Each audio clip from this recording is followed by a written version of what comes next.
Hi, so here we have Commodore 1541 disk drive sent in by Tony from Facebook. Got some faults with the drive somewhere, so we're just going to take a look at this one, unbox it at the moment, and test it and check it out.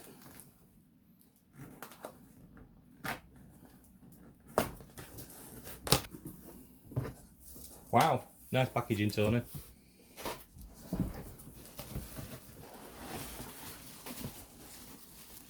Good pack.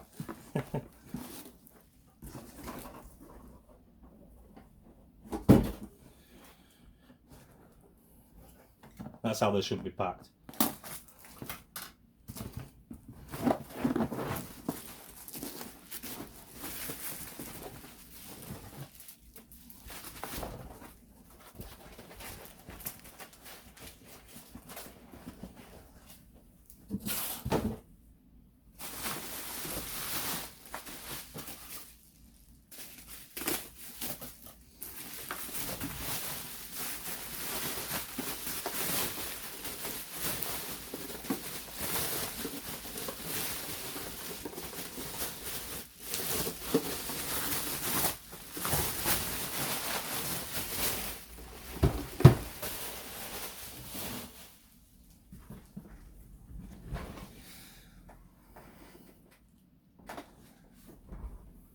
Nicely packed that, Tony.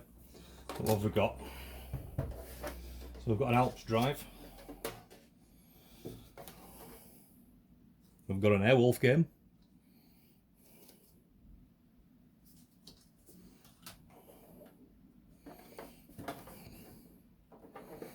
Warranty sales and everything. It's just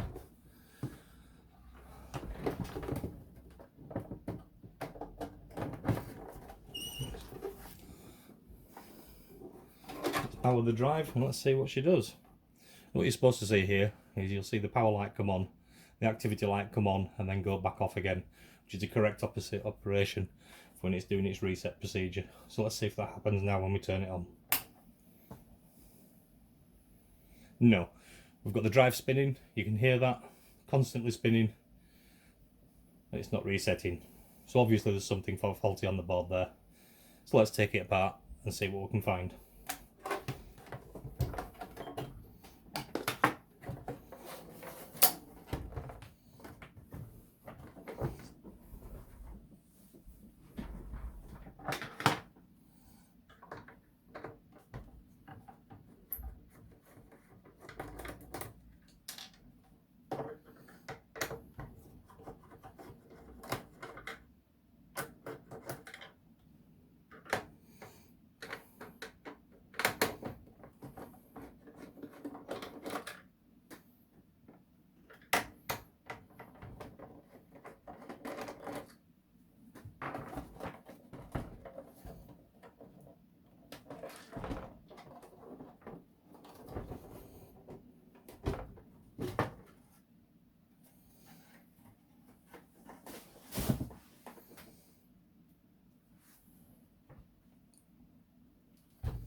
Move these screws out of the way, put them in a safe place when we can find them next.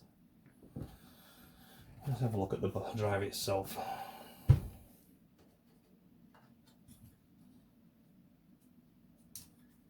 It does seem a little bit crusty in there.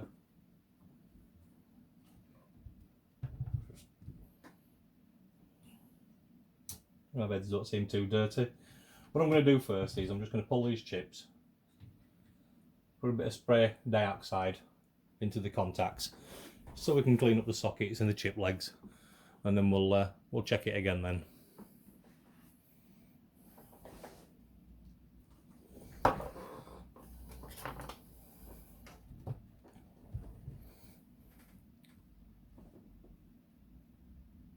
So what we've got in here, we've got a basic ROM, the CPU and the two VIAs which control the data buses. You've two chips over here that allocates to the memory. Sometimes these chips go when they can't get a read error, but obviously with this one spinning permanently, in past experience it tells me it's going to be one of these 4 chips.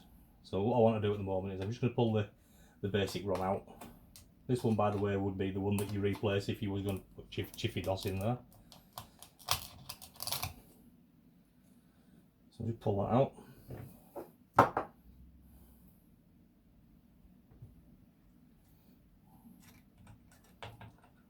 Difficult getting into these chips with these little capacitors in the way, but it will come.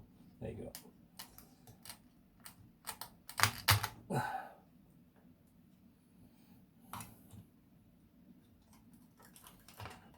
CPU next.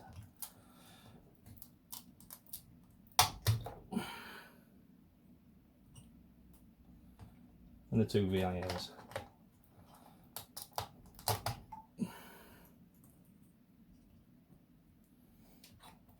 Yeah, you can see that I'm not wearing a strap. I'm already grounded. The strap is around my ankle. I don't like it on my arms. Seems to be getting in the way everywhere, but it is on my ankle. Okay, so that's them chips out of there. A little bit of dioxide.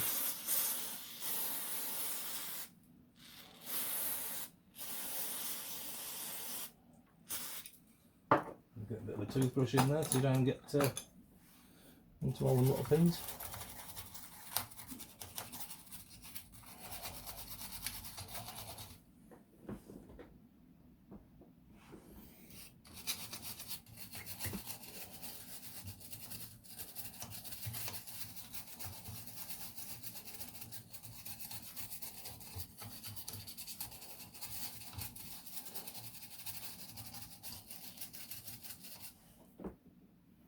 Go for the basic run first, so a bit of the scratch on the dioxide on them legs. We'll go for replacing that one back in there. Just make sure that you get the point up. They are allocated on there. Chip points are generally up on the top.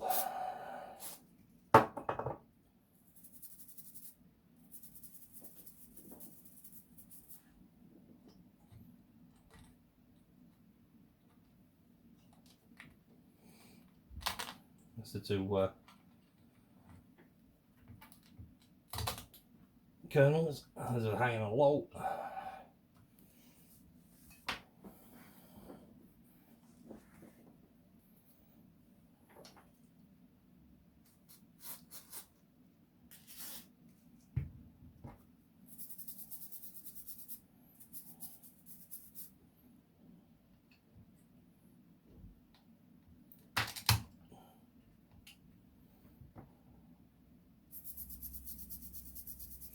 And what I'll do is I'll test it with these as they were in the correct positions first. Just give it a good clean, and we'll have a look and see what it does again in a minute.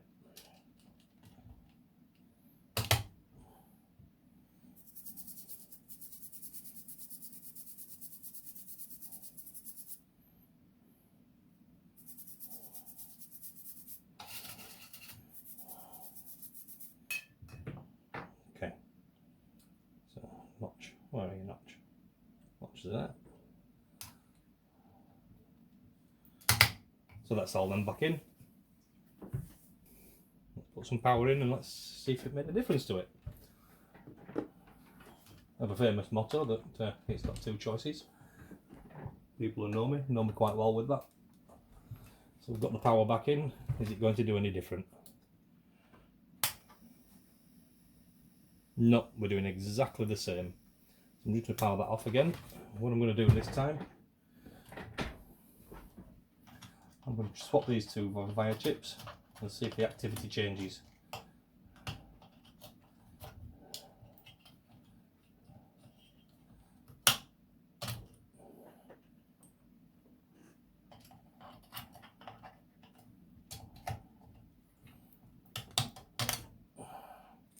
So all I'm doing is swapping them from one to the other. They are the same chip, they just do different controls.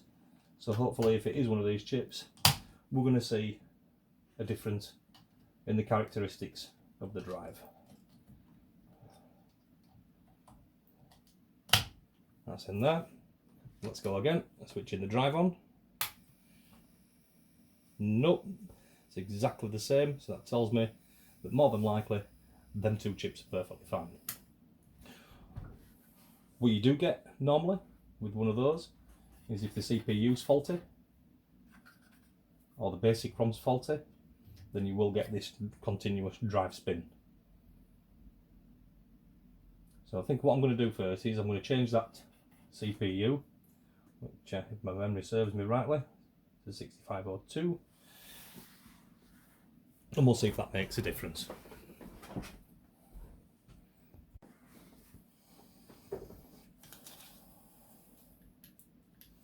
So I'm looking at this one now.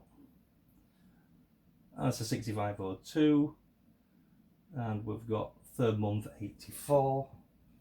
The one I'm replacing it with is the second month 83. I'll just pop that out now.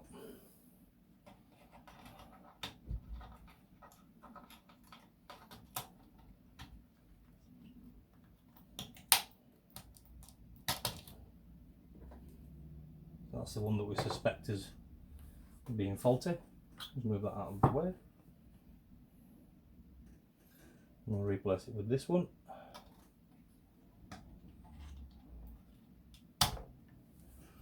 And we'll try the power on this one again now.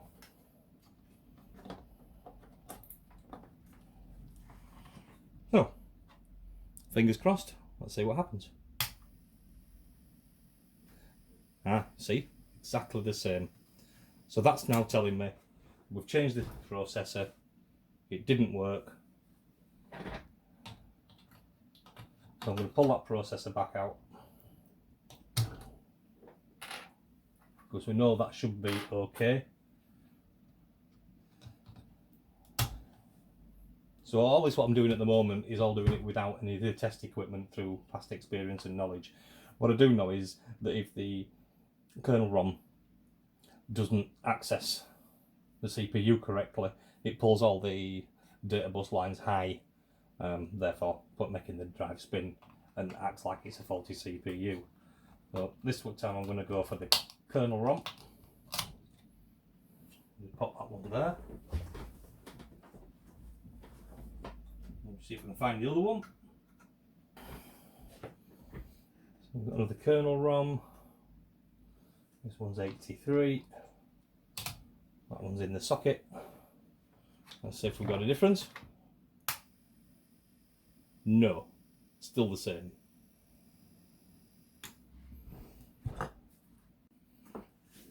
So just out of curiosity, if we had to go ahead and have a look at that one, I'm just going to pull these wires back out and change it for these two that I've got here that I feel as though are working, and let's see if we get a characteristic change again.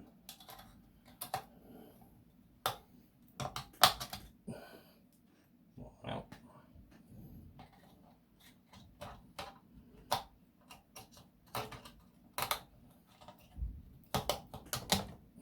Pull that one out.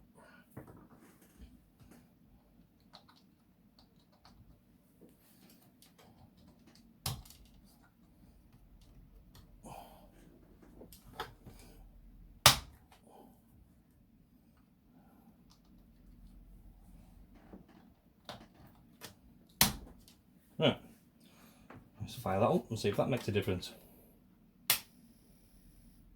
Yay! So it looks like we've got an error on the 6522s.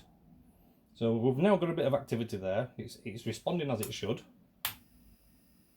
which is absolutely fantastic. So I'm just going to strip all the board all down now, give it a good service up and clean up, and then we'll take it over and see if it works on the Commodore 64 and get it to load a disk. Okay?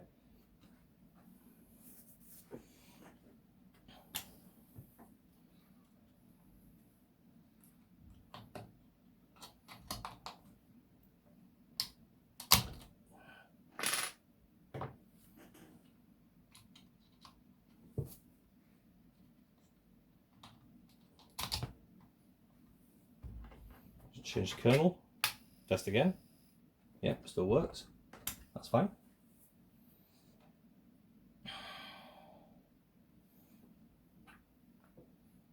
So another CPU's perfectly fine.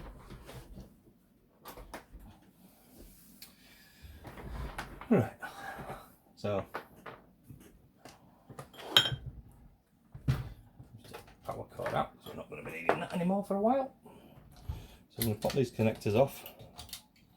Some people mark them up.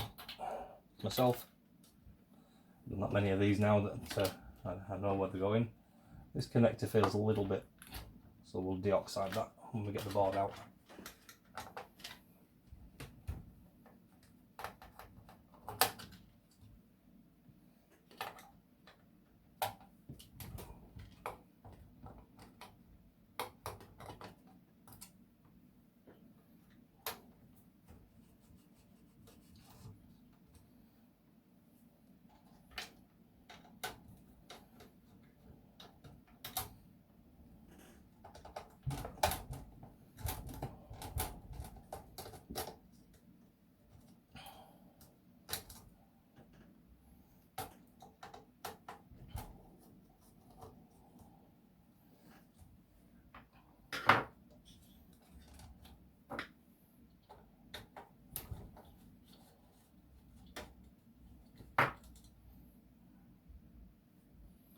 So that should just lift the board off now. Oh, it's quite good underneath the underside. I'm going to give this a good clean up before I reinstall it all. But that looks pretty good now. I'll just set that to one side for the minute. We'll take a look in here. Looks like it's had some kind of crusty water damage in there.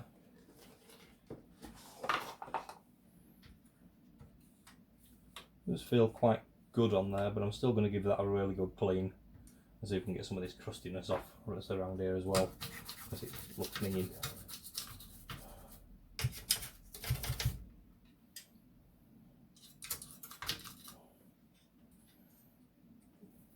Right, so just bear with me because I'm going to go and get some isopropyl alcohol. Right, so I'm back again with a little bit of isopropyl alcohol.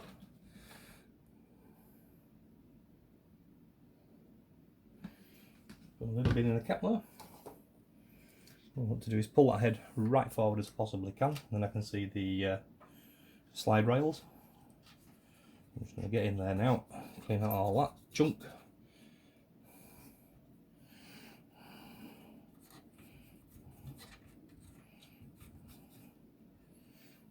Just slide the head back so we can get to the front rails. You can lift this arm up. This top arm doesn't do anything. All the top arm is a rest with a fibre pad on there. That fibre pad just pushes down on the top side of the disc. As you all know, it reads only on one side of there. So give it a really good clean up on them rails. So that should slide a little bit more freer, as they say. So I'm just going to give that little head a bit of a clean as well. So you can see in there, you can see that line, this white square with a black line through it with a little dot on it. If there's any muck on there at all, just make sure it's all clean and gone.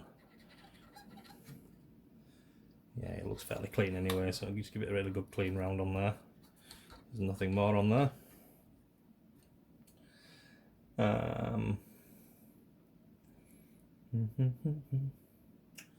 So I want some lithium grease.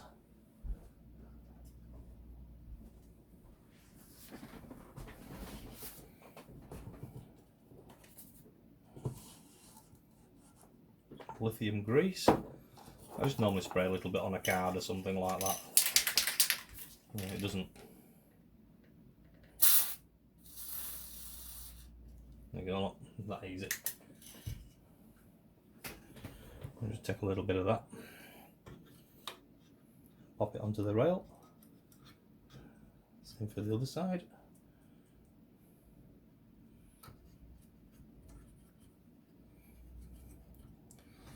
And slide it forward. A little bit on the back rails.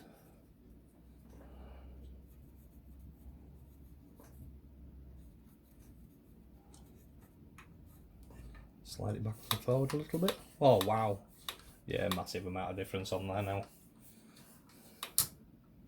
Nice and free. I do like to put a little bit on the top of there. It is a little bit pointless because it doesn't do all. If you look, when I put the drive down, it sits on the head and that lifts away from that anyway, so it doesn't really move on there. But we'll just move that back anyway. I'm going to pop a little bit of lithium grease in the top of there.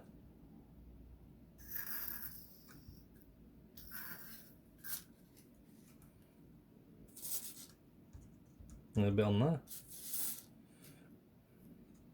So they're always noisy. So that is really nice and free, that now.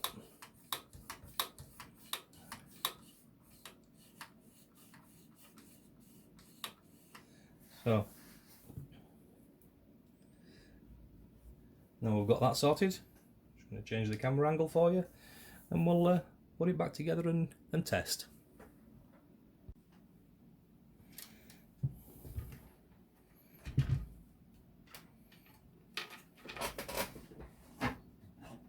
The main board back.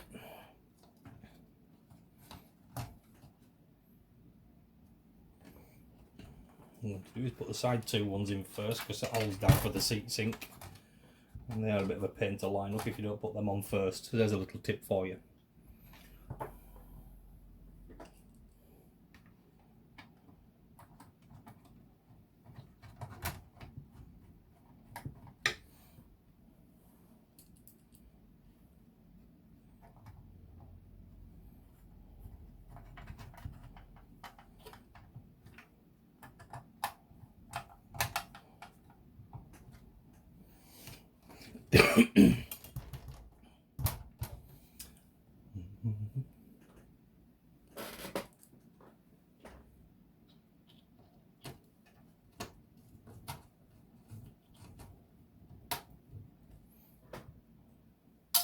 Oops.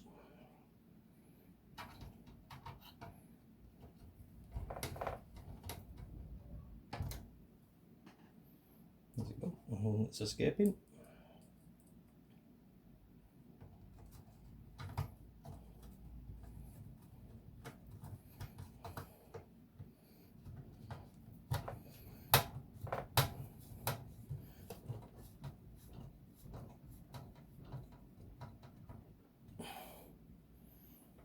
We may still have to do a little bit more work. I mean, we don't know if both of them chips are okay. I'm suspecting they're okay.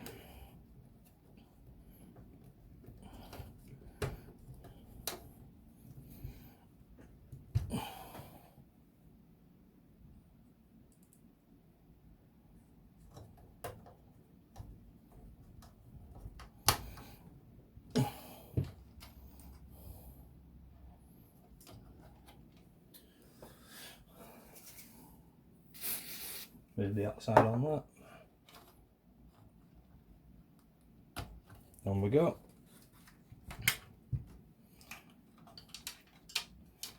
With these ones. First on that.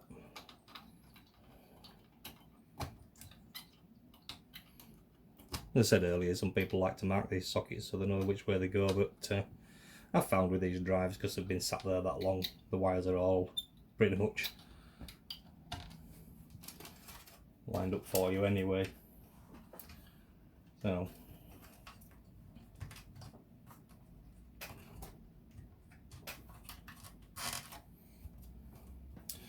let's have a quick test now she's all back together again.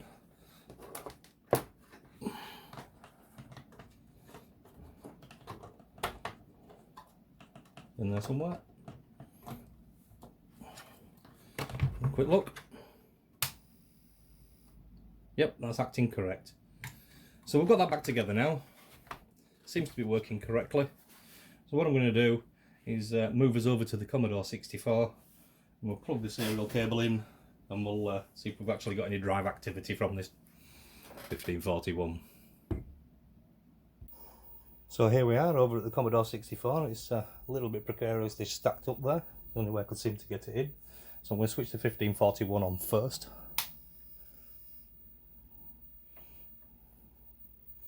And I'm going to switch the Commodore on. I'm going to do a normal reset, which takes us into normal mode. Just put the disc in.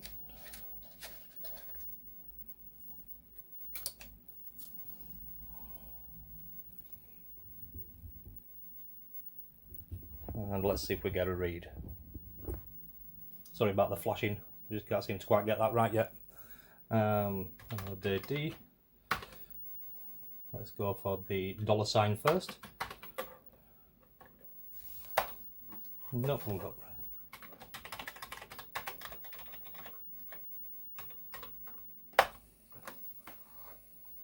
We're reading and a list, and we've got a list there. I don't know if you can see that now, Tony. Spot on. Right, let's go and see if we can load Airwolf.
I'm not going to make Ely stand here all day. I'll fast forward it through till when it's loaded.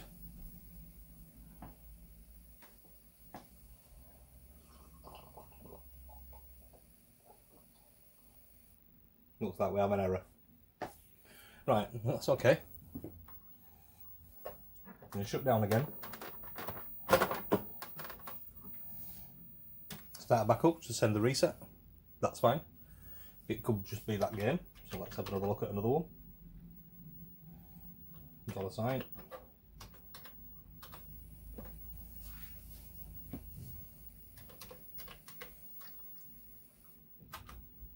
I'll try Airwolf again.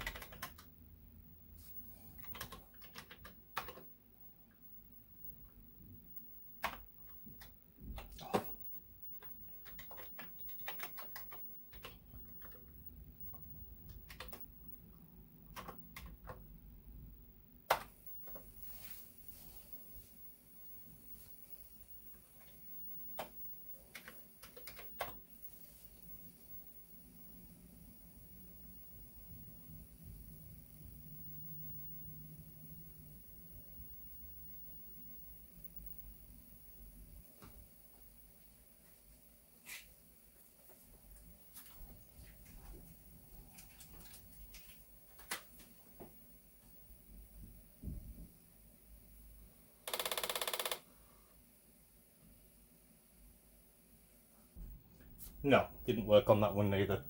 So it may just be that game. So what I'm going to do is try a different one.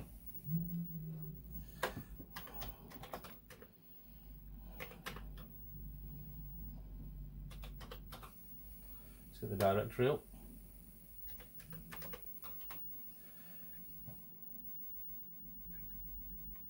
So let's look at Airwolf.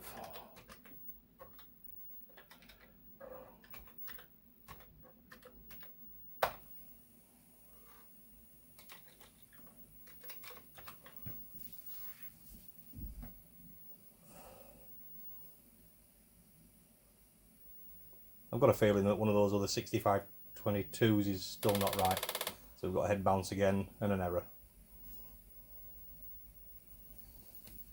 Don't go off again, back on again. Drive resets, good stuff. Take your disk out. Put my disk in.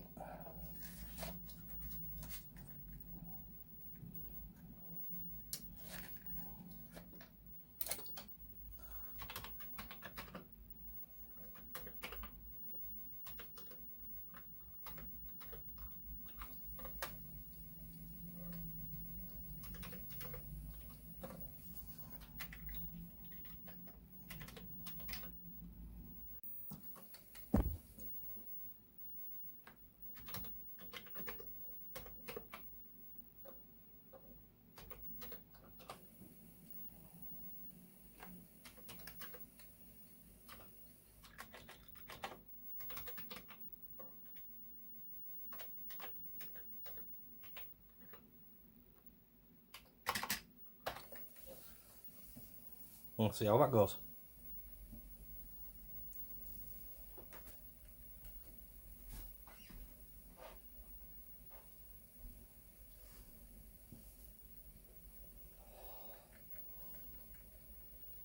So if this doesn't load, because I know the disc's good, this doesn't load, I'm going to try swapping one of those chips and see if it makes a difference.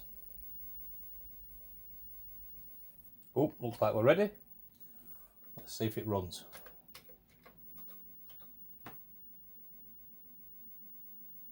Yay! Be crunching.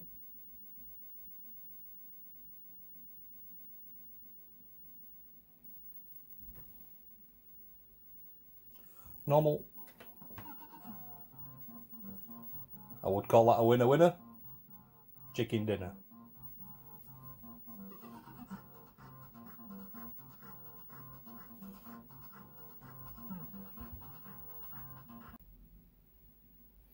Right, so we're going to try an original Ghostbusters. These are quite a long loader, so I do suspect that I'm going to be fast forwarding this for you until we get through to the loading part. But let's see how we go with this one.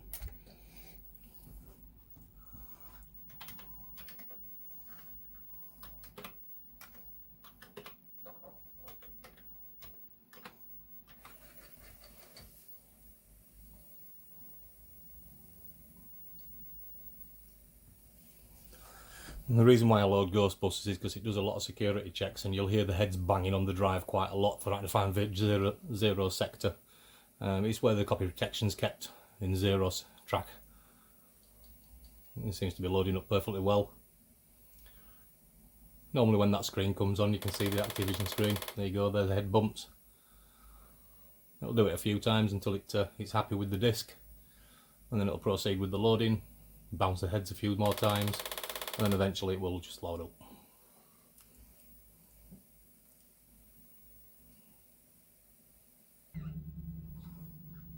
Paused out there, so hopefully that should be loaded now.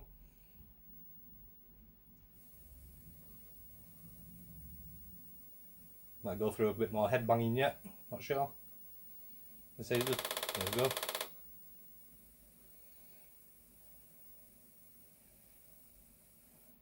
Bit more security checking.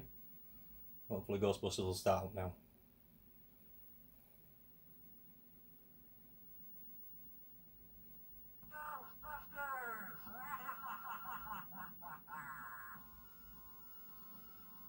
Once again, there you go, Tony. I'll consider that fixed. I've replaced both the 6522 chips and we're all good to go. Hope you're happy with that. Thank you for using me, Tony. I'll get this package back up and I'll chat to you soon. Thank you.